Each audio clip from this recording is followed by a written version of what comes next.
Olá pessoal, vamos para a aula 407, revisando conteúdo que são testes de vestibular da ficha 2.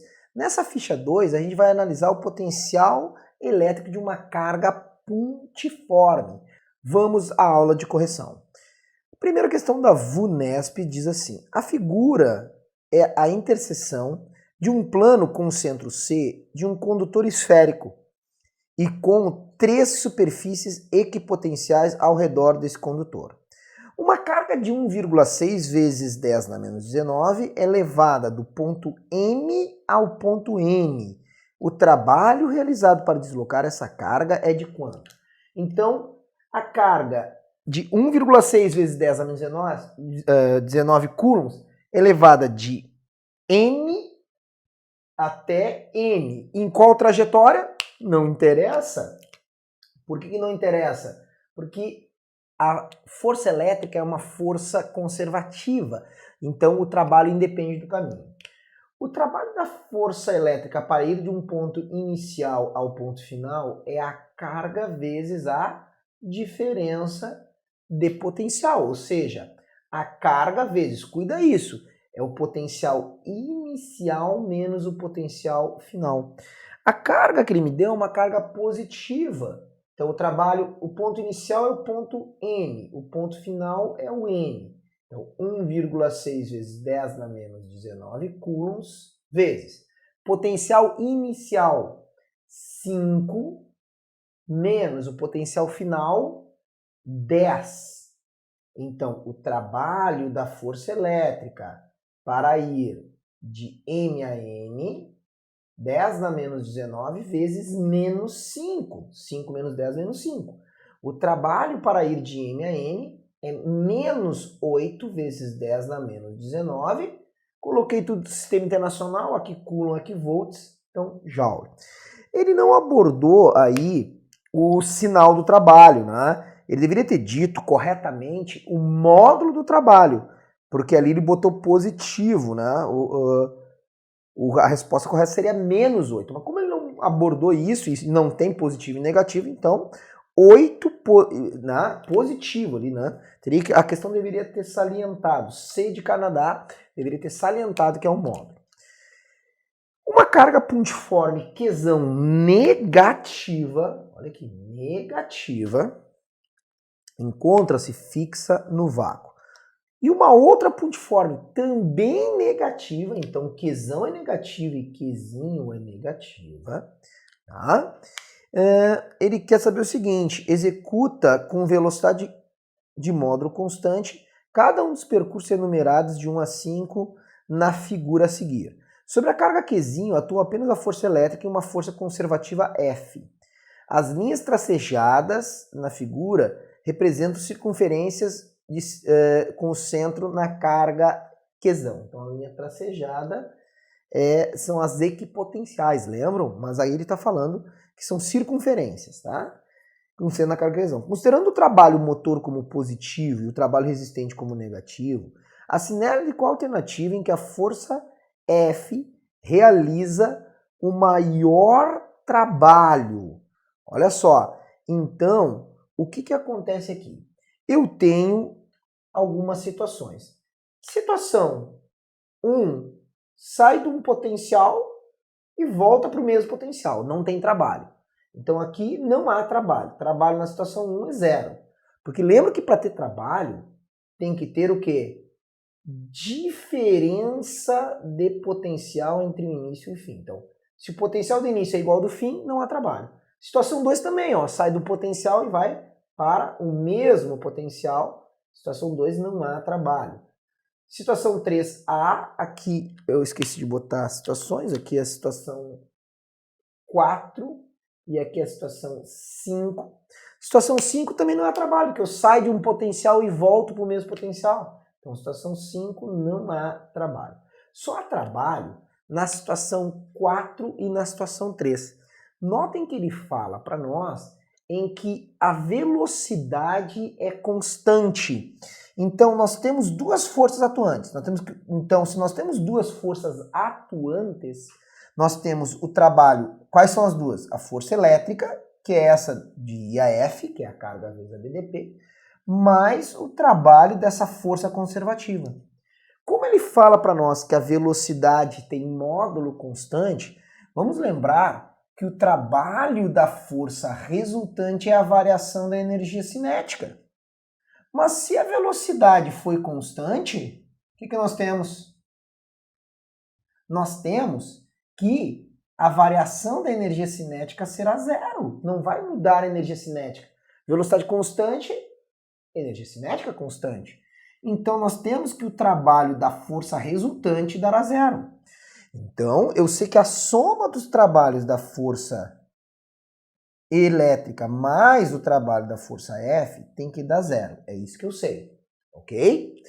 Só que o seguinte, nós temos que a carga é uma carga negativa, certo? Uma carga negativa.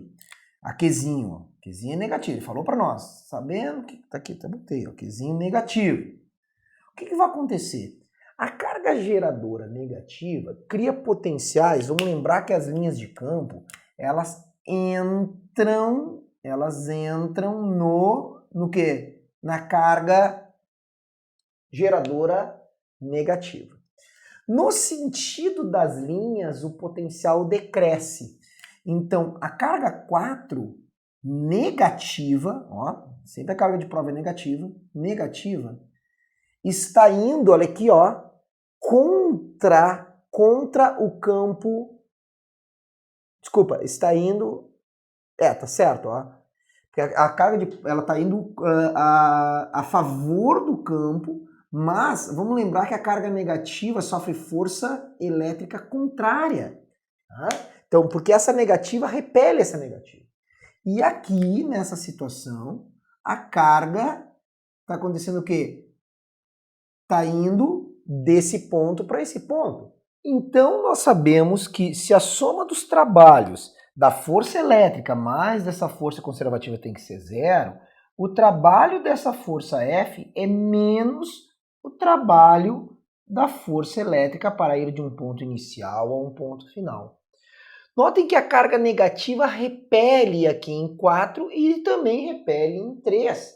Só que em 3 a força é a favor do deslocamento, ó, tá vendo? E em 4 a força é contrária ao deslocamento.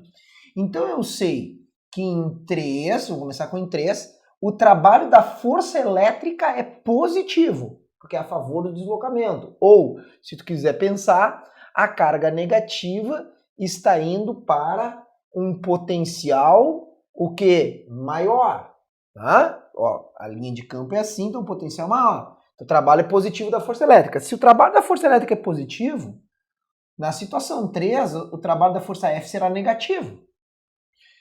Já na situação 4, o trabalho da força elétrica, olha só, a carga elétrica está indo contrário, se deslocando ao contrário à força. Então o trabalho da força elétrica é negativo, consequentemente, o trabalho dessa força externa será positivo. Ele pede o maior trabalho. 3 situações não há trabalho, 2 há.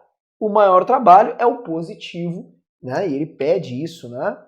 Considere o trabalho motor como positivo e negativo. Qual é o percurso que realiza o maior trabalho? O maior trabalho no percurso 4D de Dinamarca para a questão de número 3. Questão número 4, cuida, muito sacana essa questão de número 4 aí da nossa lista. A questão número 4 nos diz assim: Federal do Goiás, uma carga pontiforme Q gera na superfície equipotencial de 2 volts a uma distância de 1 metro. Tá, uma carga pontiforme gera um potencial de 2 volts a 1 metro de distância. Tendo em vista o exposto, calcule a distância entre as superfícies equipotenciais que diferem dessa por 1 volt. Como assim? Pergunta maldosa. Porque a que difere dessa por 1 volt é a superfície que está aqui com 1 volt e 3 volts. Agora, vá tirar essa pergunta aí, pergunta muito mal feita. Então, tem uma linha de 2 volts, equipotencial. Tem uma, opa, é o contrário aqui, né? Ao contrário, essa aqui é 3 volts, mais próximo da carga, e essa é 1 volt. Ele quer saber a distância entre as linhas equipotenciais que diferem entre essas linhas, qual essa distância, que diferem 1 volt dessa aqui. Então é 1 volt a menos e 1 volt a mais, então de 3 para 1. Bom, eu sei que o potencial de uma carga pontiforme é Kq sobre D. Então eu sei que quando é 2 volts, sistema internacional, K vezes Q sobre 1. Então eu sei que o produto Kq é 2 em unidades do sistema internacional. Então eu faço a mesma coisa agora para 3 volts, e para 1 volt, e depois eu faço, porque daí eu vou calcular as duas distâncias. Tá? Vamos aqui calcular, por exemplo, essa distância maior, que é a distância D1. Vou chamar de D1. Então, eu tenho que o potencial V1 de 1 volt, é Kq, é o mesmo K e o mesmo Q sobre D1. Então eu vou ter o quê? Eu sei que é 1 volt. Eu sei que Kq é o produto dá 2 sobre D1. Então tá aqui, descobri que D1 é 1 metro. Agora a distância D3, tá aqui, a distância D3, do 3 volts. Então o V3 é Kq, tudo é o mesmo K e o mesmo Q que cria, sobre a distância dos 3 volts. Então vamos lá, 3 volts é igual a 2 sobre D, o D3, que é a distância dos 3 volts. A conclusão, opa, aqui eu fiz errado, né? Esse 1 vem para cá, aqui dá 2, né? Corrigindo aí. Então aqui o D3 dá 2/3 de metro, menos distância que antes. Então D é a distância entre D1 menos D3. Então D, que é a distância entre as linhas, é D1 menos D3. Então será os 2 metros do sistema internacional menos 2/3 de metro. Isso aqui dá 6, né? 3 por 1. 3 vezes 2 dá 6 menos 2, 4/3 de metro. Só que a pergunta, pessoal, eu sei que muita gente deve estar chateado com isso, mas é que a pergunta é muito mal feita mesmo, ou uma pergunta maldosa para ralar o aluno. A resposta é 4/3 de metro para a questão número 4 da ficha número 2. Até a nossa próxima aula. Aquele abraço!